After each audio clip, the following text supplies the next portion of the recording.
Hi, very good evening to you all, my friends. I would like to welcome you all to our summer internship guest lecture series. Today, we have very interesting personality called Dr. Clicia.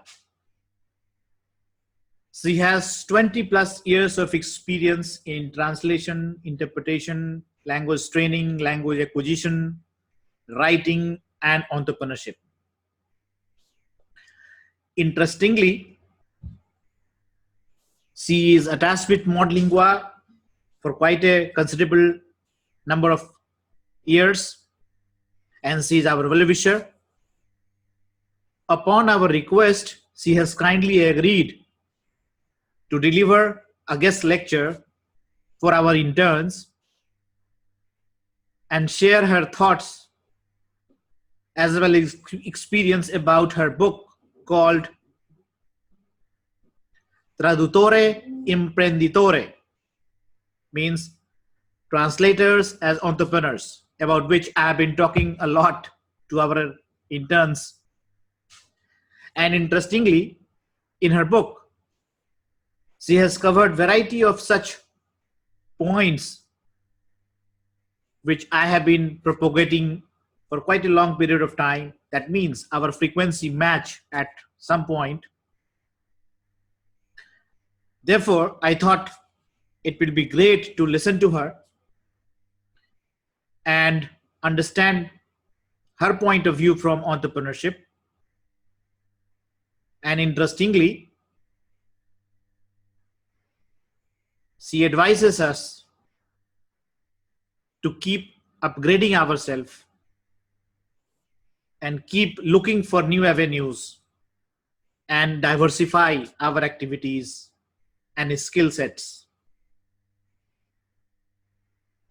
More, she has interviewed quite a good number of people, and in her book, which has become one of the bestsellers currently, she talks in detail about entrepreneurship among translators. So before we go about that book, let me show you the cover page of the book that will give you some feel of what she is doing. And here goes the book. Traduttore Imprenditore. Clicia, her photograph, bestsellers, and her publishing house.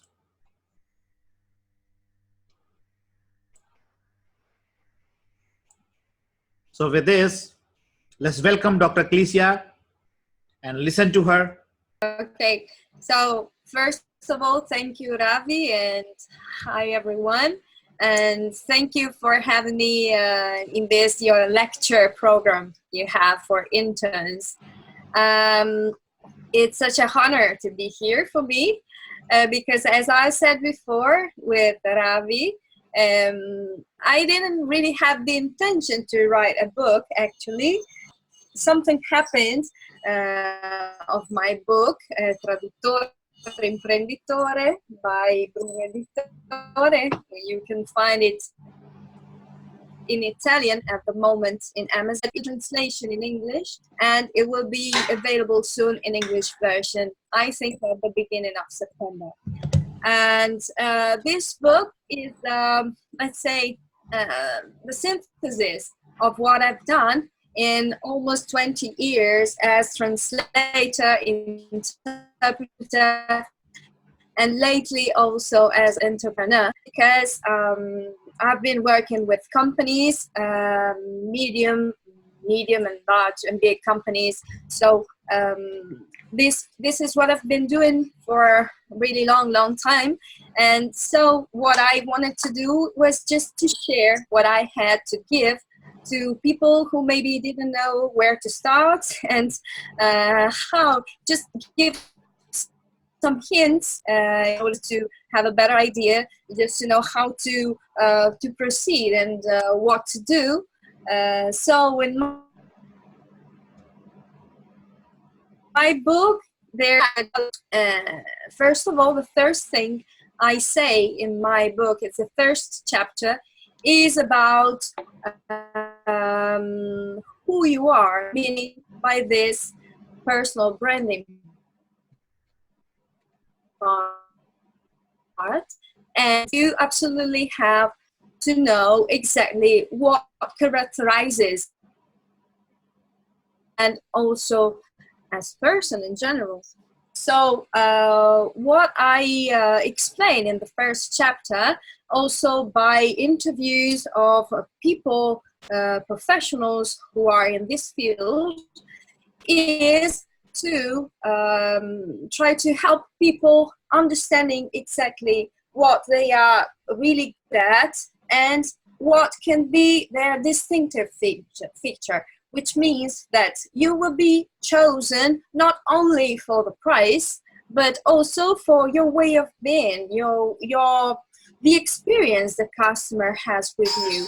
And this is very important because it is what makes the customer look after you again. So the first thing, of course, is understanding who you are and what can you give to your customer. And to understand this, I quoted a very important book, which is the personal branding by Business Model U, which is the book I took the first questions about personal branding in my first chapter. Business Model U, which in Italy has been translated into Italian and followed and taken care by Luigi Centenaro, who is an important author of personal branding here. And you can always have this source for you, for your own time. So you can, for example, go through the exercises, understand exactly, it is the same exercises I quoted in my first chapter. So what you can do really to understand the first part, meaning what you exactly give to your customers, is very, very important. And you can have it on your own. You can take a pen and sheet and you can start writing down and make the exercises.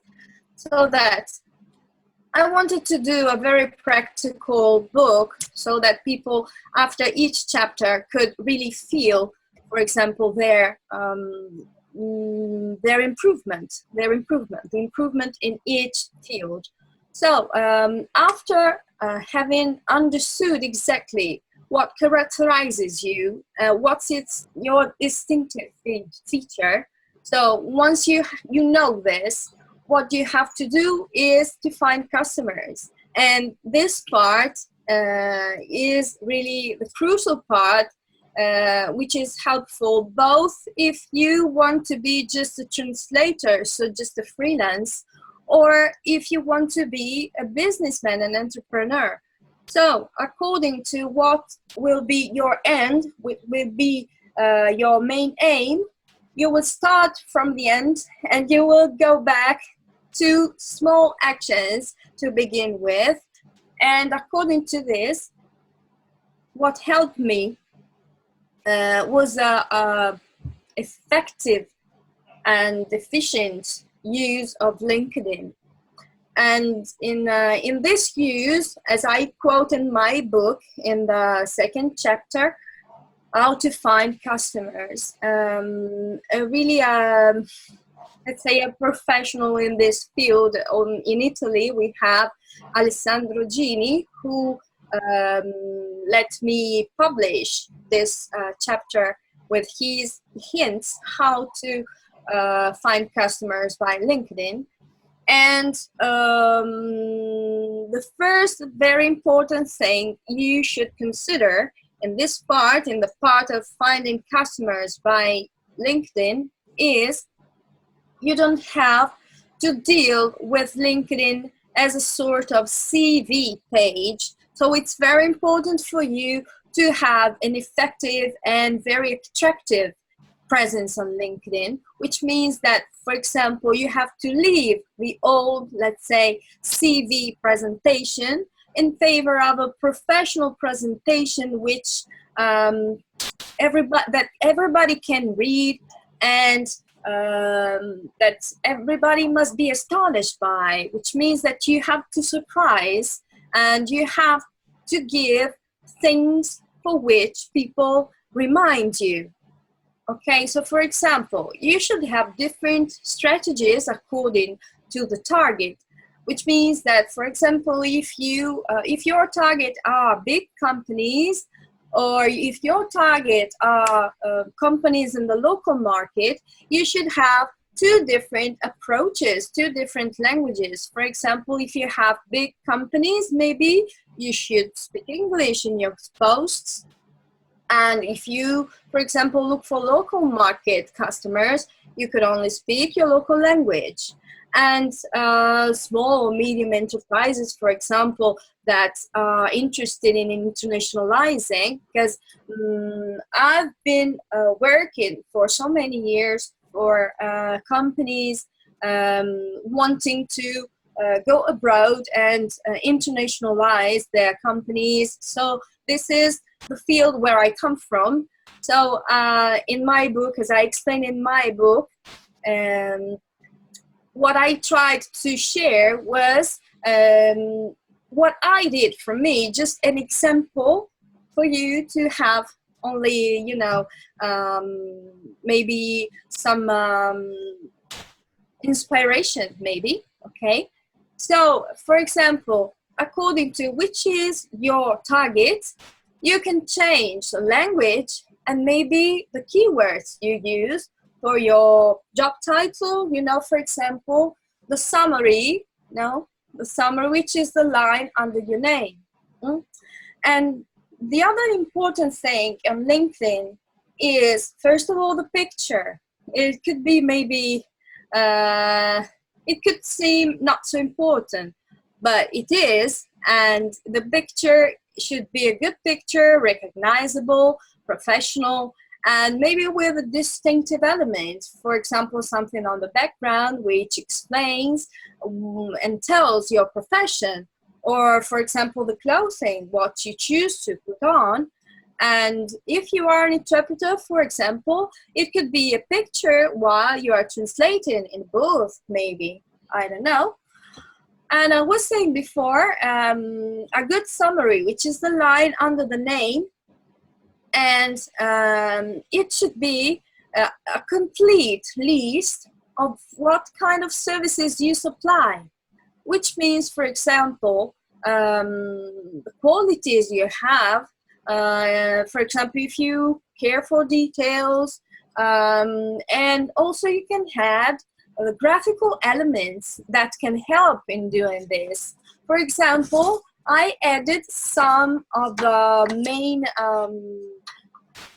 flags of the languages I deal with, for example, and you don't have to be afraid to ask for references to your customers. The ideal moment in which doing this, for example, is as soon as the project is completed. And you should be very specific. For example, what characteristics did you find in my work? Did you appreciate? And why? What exactly did my job allow you to realize? So that you can have also the advice from your customer, which is the real experience they had with you. And it is very important for building up your reputation for other customers who may approach you. And then the other thing which is very important is to create the net of connections. Could be both direct or indirect, but this net creates the influence. Your influence area in LinkedIn is very important. If you don't have links, you can start, for example, by contacting all the person you have been in touch with for professional reasons in the past, maybe with which you exchanged some emails in the past for working reasons always, or and looking for prospects. The second step is very important, looking for prospects. For example, if my average customer is the person in charge for communication in a medium company, in a certain region maybe, or it's specialized in a certain field in which you're very strong in, then you ask him for a contact, and you ask for a contact to persons which are similar to this, okay?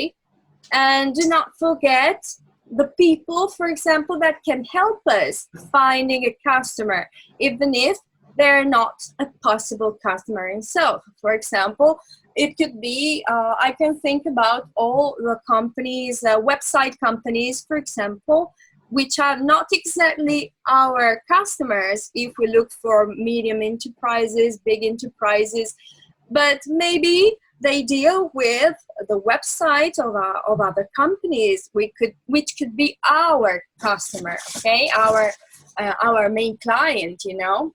And when you ask for the connection to someone new, you never have.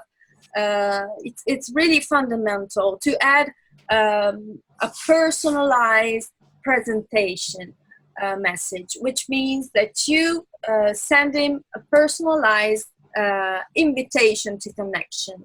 And you can add also, a trick could be, for example, you can add a question, an interesting question. Maybe this person can answer you back so that the relationship can start. And by doing this, it's very important to remember that relationships shall be kept, which means that you have to send from time to time a private message. Maybe you see somewhere else an article that could be interesting for your prospect, for your customer, and then you send it to this person, and then he will answer you and thank you for that, so that a relationship can be kept over time. And to end with, here comes a part that almost no one does, but what really brings magic results is to participate to LinkedIn as a community, to share your thoughts, giving your professional knowledge. So profiles are, for example, like buildings in a city, and the connections are the roads. But if no one goes out and hangs out in the city, then you have created a cathedral in the desert. And so if you don't create the traffic with content, you have a great potential, but that never converts into real relationships. So it's very important to really to dedicate almost at least 10 minutes per day from your desk or from your mobile phone, wherever. And as a habit, if it's not really a habit, if it's difficult at the beginning, you can also put it in a calendar until the time it will become a habit, okay? And there's a sort of challenge, which I hope will work for you too, which is 30 minutes in 30 days. So dedicate yourself to LinkedIn for 30 minutes for 30 days. And after that time, you will see the results, and then you will decide whether to continue or not. Because maybe, I gave much results to LinkedIn because it really gave me much results, both from the point of view of acquiring new customers, but also from the point of view of having also persons from whom I could learn also from other fields, different from translation itself. And I think it's really important never to lose our look around what happens in our world in general. So I think it's very important to see which is the social media that could be most profitable for you.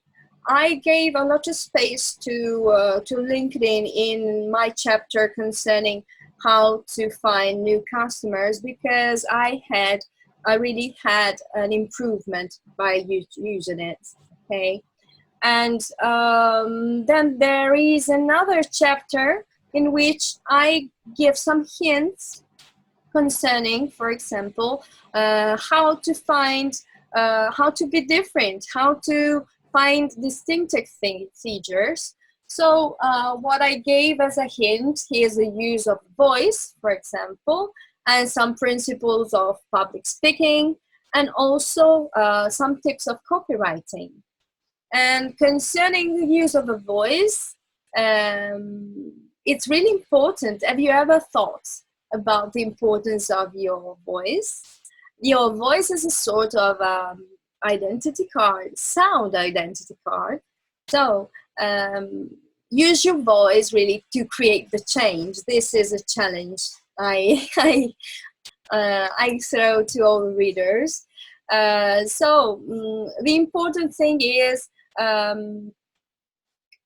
to practice really what you can do if you would like to make some practice with your voice, is to choose, for example, a text that you like and pronounce it with great energy, but with a pencil between your teeth, like this.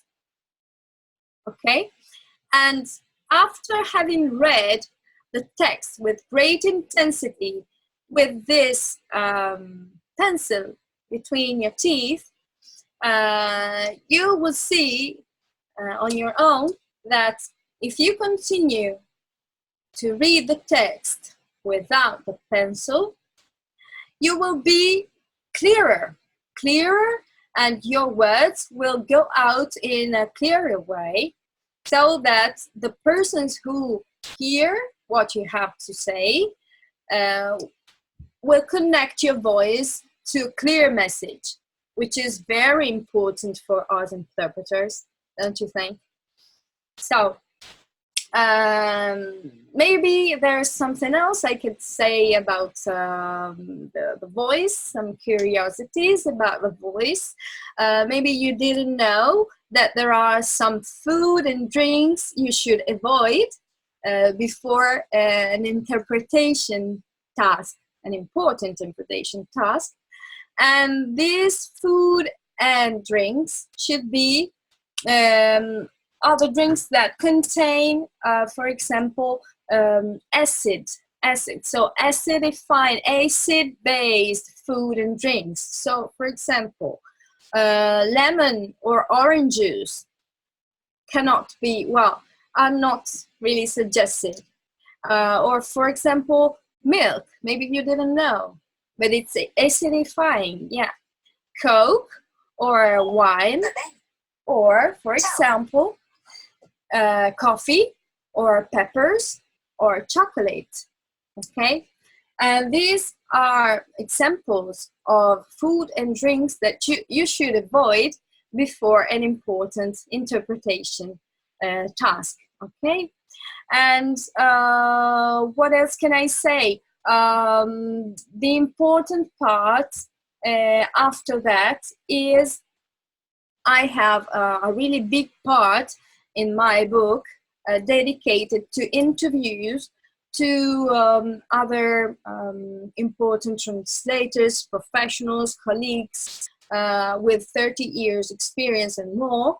But not only that, because as I said before, when I understood, I wanted to share all the possible information with everybody else that was in my experience.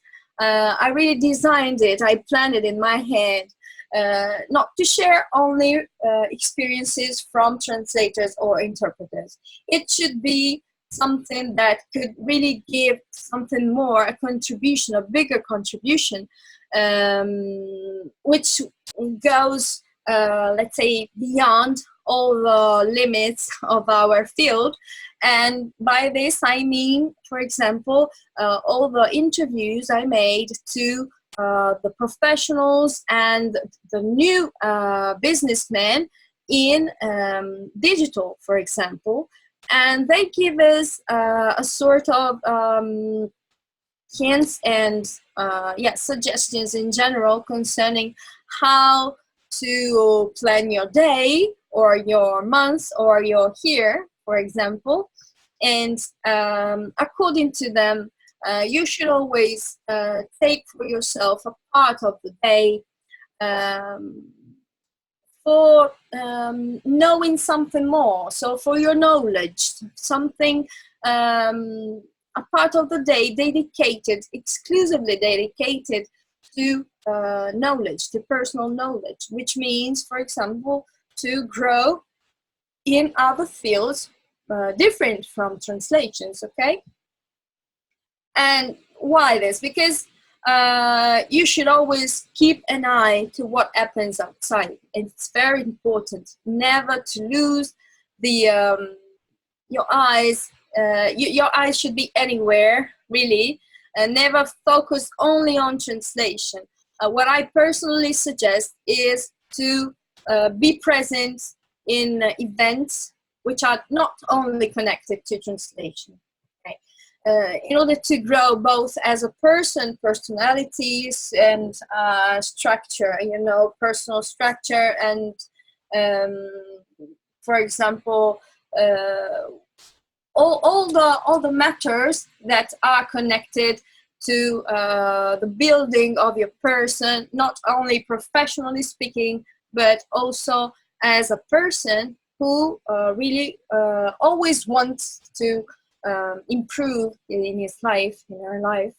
Okay, so I had 3 interviews with 3 different translators and interpreters, which give us their witness in their respective fields and expertise and the experience they had in 30 years in translation and interpretation.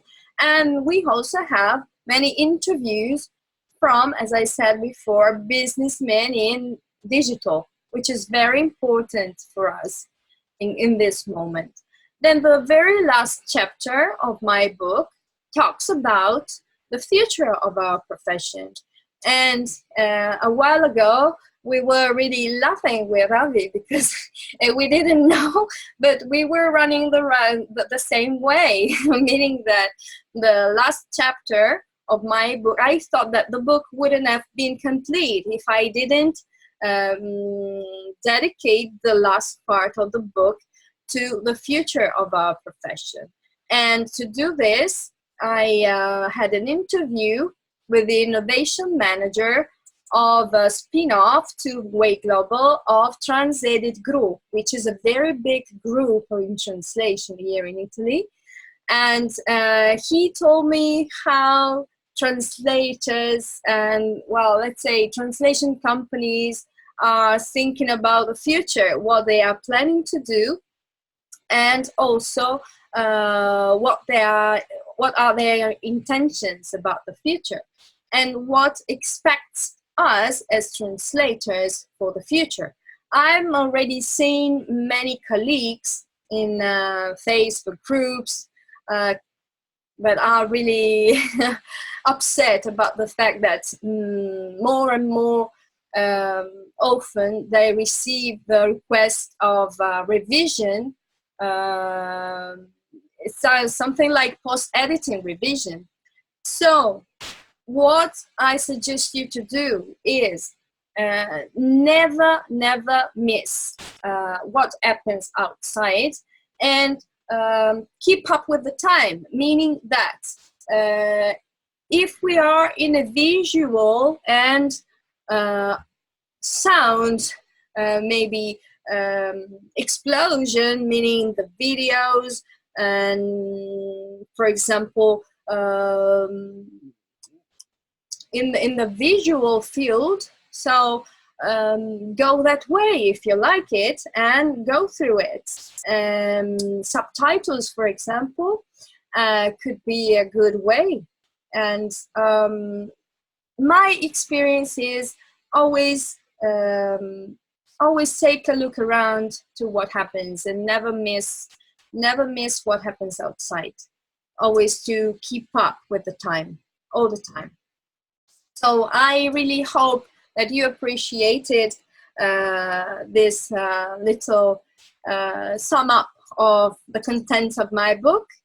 And I hope I was useful for you. And in case you have questions, just ask. I'm here to answer.